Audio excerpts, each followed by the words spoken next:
The Columbia is one of America's great and useful rivers. The largest North American river to flow into the Pacific Ocean. It begins as a small mountain stream in the snowfields of the Canadian Rockies and enters the United States near the northeast corner of Washington. The upper Columbia flows through deep gorges and over swift rapids. Here, the river is put to work by the giant Grand Coulee Dam. From Grand Coulee, the Columbia flows through Washington in a great curve called the Big Bend until it reaches its largest tributary, the Snake River. Then it turns west, runs into the Pacific. In this part of the Columbia is Bonneville Dam and Portland, the great river seaport of the West Coast. When the Columbia empties into the Pacific, it has gone more than 1,200 miles from its source in the Canadian Rockies. Let's go back and travel. Being the fourth largest body of water in North America, as well as the largest river in the northwestern region of the United States, it is hard to imagine the area without this waterway and its influence. This river provides more than just power gathered by various dams along its flow. This waterway provides life, both in the form of allowing migratory fish, the salmon, to return to its breeding grounds from the Pacific, but feeding animals and the people that rely on it. However, this waterway is under threat. Native tribes that have relied on this region for thousands of years, long before we arrived, are under threat. The health of this waterway and the groups who live on it are threatened by hollowed promises and the lack of action on behalf of local governments, no funding, and it's sad to say that our history clearly haunts this waterway.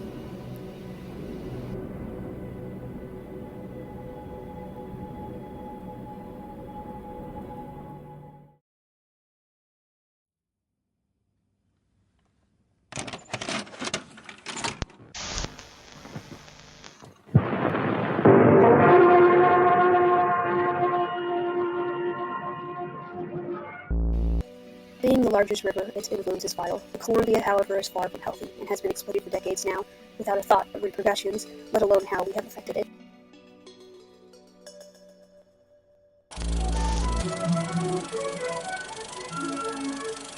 A century and a half ago, Thomas Jefferson envisioned an empire of freedom and opportunity in the far Northwest. His bold determination sent Lewis and Clark westward through the wilderness, down the course of America's greatest power stream. To countless Americans, the Columbia has been a river of hope, a shining symbol of plenty. And men have followed the great river of the West down to the Pacific to sow their crops and cut the timber, to build a colonial empire. Well, just travelers going through it. I think pretty much what they thought of them. They were just venturing through. That they didn't have much. They didn't. They were not a trade group of. They weren't carrying a lot of things to trade. They just had a few things. Pretty much just kind of made up things. Like, oh, hey, we got an extra one of these. Hey, you want to trade for that? The people are going, we already have one of those. Thank you. It's just, but they were explaining, they tried to explain. It's hard to understand that. I mean, it's like if a flying saucer landed here and somebody got out and they had a map, they're looking around, like, oh, where's this galaxy at? You know where we could find this galaxy? And going like, I don't know. Well, we just bought this whole half of the universe, and we're trying to find this galaxy and this star, group right here. We bought all of that. We own it now. We own this. What's this place called? This planet here. We own this place too. And they're like, yeah, right. Sure you did. You bought this planet. From who? I never got payment for it. Did you get payment for it? Yeah. Did you negotiate the sale? I don't know what you're talking about. Sending out its boundless resources to the far corners of the earth. Upstream and in the mountain tributaries, The Columbia has been a wild and uncontrolled giant. Boiling over rapids and cataracts, 30 million horses plunged relentlessly to the sea.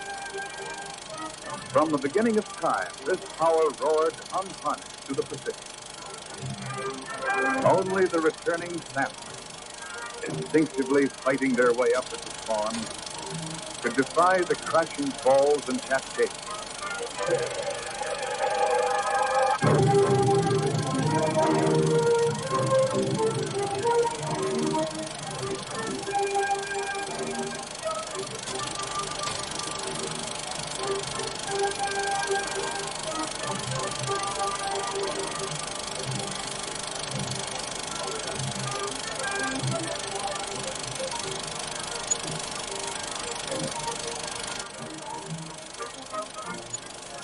And so the great river of the West remained untamed. The same swirling fury which made a really surprising discovery. It was more of a hunch at first, and then they nailed it. They suspected something among the thousands of chemicals found in local streams was proving lethal to the salmon. During the pandemic, while most of us were thinking about human health, a team was able to link a single chemical from tires, yes, regular car and truck tires, to the decline of coho salmon.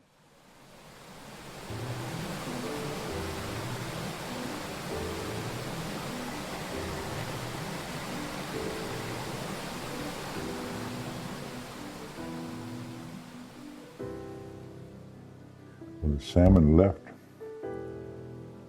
when the lake gave out from the mountains fighting and the water drained out, the salmon left with it, and the people got Spiliai to come and take 5 people and go look for the salmon. And they went through this whole process, enduring all this suffering, loss and everything, and help from others to find the salmon. And the salmon asked them to make an agreement if they come back. The Spiliai said, those people there need you. They love you. You have to come back. He said, we'll come back because it's a great and wonderful thing to be needed and loved. Spiliai told the salmon that the people here needed them and loved them. So they agreed to come back.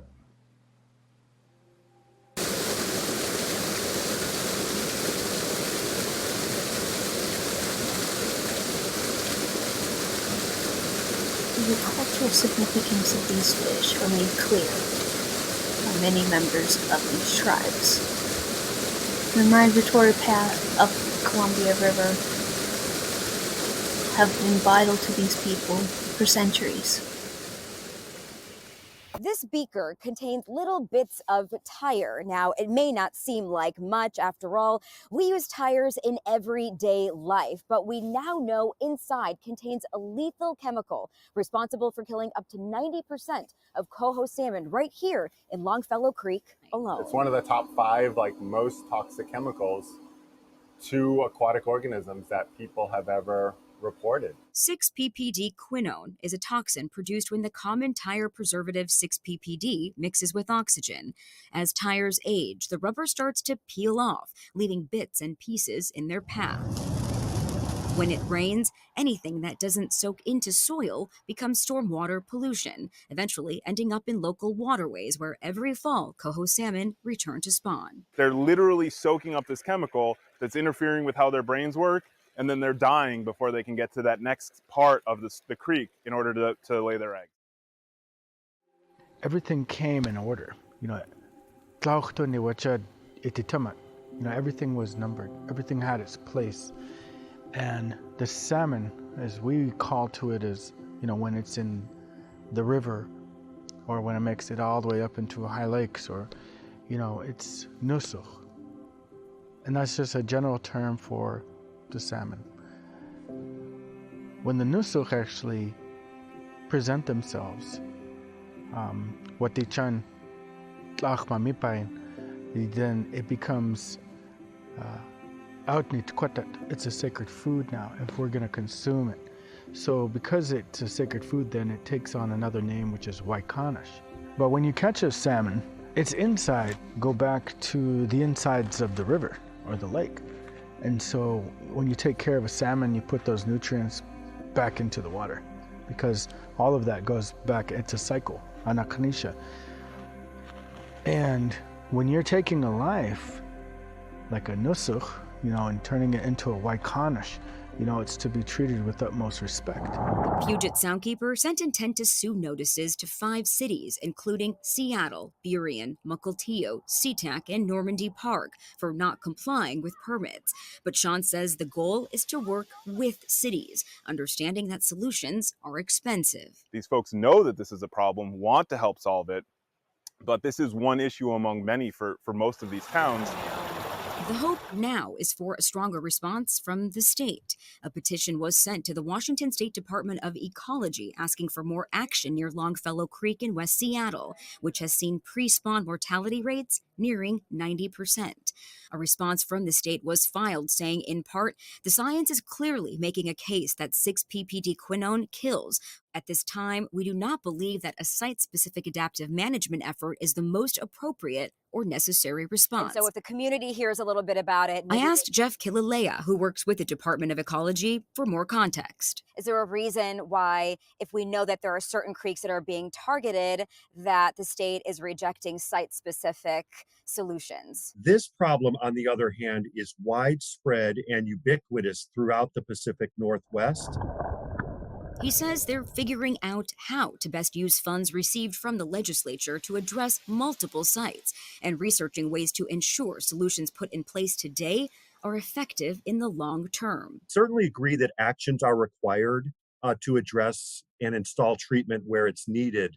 We only disagree on the timing and the mechanisms for that treatment. But it's time, Sean says, that poses the greatest risk. That's something that our salmon can't handle. That's something that our tribal communities don't deserve. That's something that our communities can't wait for.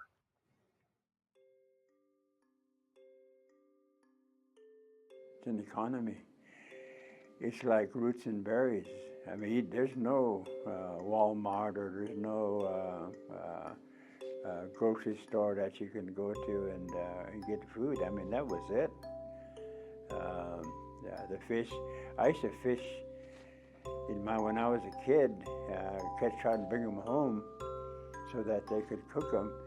I've seen guys when I was little go to the river with a hooking pole and hooking and bring back fish, and then they'd cook them right off. And there was always the huckleberry time to go and stay and to hunt at the same time. And there was always drying meat, but that was the way it was until allotments came and treaties came, and then we had to rely on the other services that were available to provide us with some food. Income, and I think a lot of tribes were dependent upon the federal government to feed them back in those days. Jeff Norcross. The U.S. promised Northwest tribes they would always have fish, but now those fish contain toxic risks. Despite the known pollution, the U.S. government has failed to test for chemicals and metals in salmon, one of the most important foods for the region's native tribes. So, as part of our ongoing series on Columbia River salmon, OPB and ProPublica did our own testing. What we found was alarming for tribes. Tony Schick reports. Lottie Sam is leading a bustling kitchen in one of the Yakima Reservation's ceremonial longhouses. She's prepping Columbia River salmon for the tribe's annual feast. And on these, we will cook and eat everything. She means everything. The fin, the tail, the head. Even if it's the eyeball. The only thing we don't eat is the bones and the teeth, but everything else is, sucked clean. But as she's filleting these fish, there's something on her mind. Some of the toxins and bad things have gotten into our food, the salmon. Pollution from Northwest rivers like the Columbia ends up in the ocean, where salmon that are sacred to Northwest tribes absorb those toxic chemicals. We just know that if we overconsume a certain amount of it, that it might have possible risks, but it's our food. We don't see it any other way. Not much has been known about those risks because there's been very little testing. The problem that we have is we just don't have monitoring information and we don't have good data. Mary Lou Socia is the Columbia River Coordinator for the U.S. Environmental Protection Agency. She said there hasn't been enough monitoring for her and others to even know whether pollution levels are getting better or worse. That hinders cleanups because authorities don't know where to focus or what's been effective. Socia said that while salmon get a lot of attention for dams, hatcheries, and habitat, Congress has never dedicated adequate funding for toxic contamination. Nobody wanted to pay attention to toxics, and so we don't really understand that much about it, but there are small amounts of studies that give us like those yellow blinking lights. And when tribal people eat so much fish, it's something we have to be really, really concerned about. Given the lack of testing, OPB and ProPublica did some of our own. When were these caught? You have no kid? We traveled up and down the Columbia, and we bought 50 salmon from native fishermen. It's pretty good size. Yes. Then we sent them to a lab. Here's what we found. The fish contain mercury and toxic compounds known as PCBs and dioxins that could be harmful to human health, even at half the amount of fish eaten by many tribal members. That can lead to increased risks of cancer and immune, reproductive, and brain development disorders. But to be clear, our results don't show that you should stop eating salmon. Salmon, no matter where it's caught, has a lot of health benefits, and the contaminant levels aren't a risk in the average amount of fish eaten by the general population. What our results do show is a disproportionate risk of exposure for the region's tribal members. Surveys show they eat 5 to 10 times as much fish as the general population, and in those amounts, the toxic contaminants add up. This highlights the continued need to prevent contamination as much as we can and to clean up existing sites where we can. Emerson Christie is a toxicologist with the Washington Department of Health. He said the agency would consider issuing a warning about limiting fish consumption based on our results. But he said those advisories are a last resort and that people should be able to fish without fear of exposure. Consumption advisories often recommend consuming less fish than the tribal traditional diet, and that is an environmental justice issue. Last year, Congress gave the EPA $79 million for Columbia River cleanup. It's the most money the agency has ever received for the issue, but it's a fraction of what tribes and other advocates say is needed. The Yakama Nation is using some of that money to design a pilot program. They're aiming to do exactly what Socia of the EPA said is needed: long-term monitoring across nearly the entire length of the Columbia River. But the tribe's grant money runs out in 2 years, and they're not sure where they'll get the rest. Tony Schick, OP. We've put these native people at a disproportionate risk. The waterway is unsafe and dying, and the lack of chemical testing as well as reckless treatment of this waterway not only sees the salmon poison, but potentially those who rely upon it as well. We have failed on behalf of these river tribes. Damages to both cultures and ecosystems are seen. It is important to see how local governments and the lack of action and regulation, as well as water pollution from massive cities and drainage runoff, has damaged both the salmon of this river and its people. These native tribes found themselves relying upon a government that fails to meet on their behalf of the treaties they have signed. These salmon have been endangered for decades in this river, and despite the necessity of these fish, these tribes are met with nothing but struggle. They are resilient, though, and work to potentially save these fish in whatever way they can. Through advocacy, education, and various programs, you can find that these tribes really do their best to protect this waterway and their fish.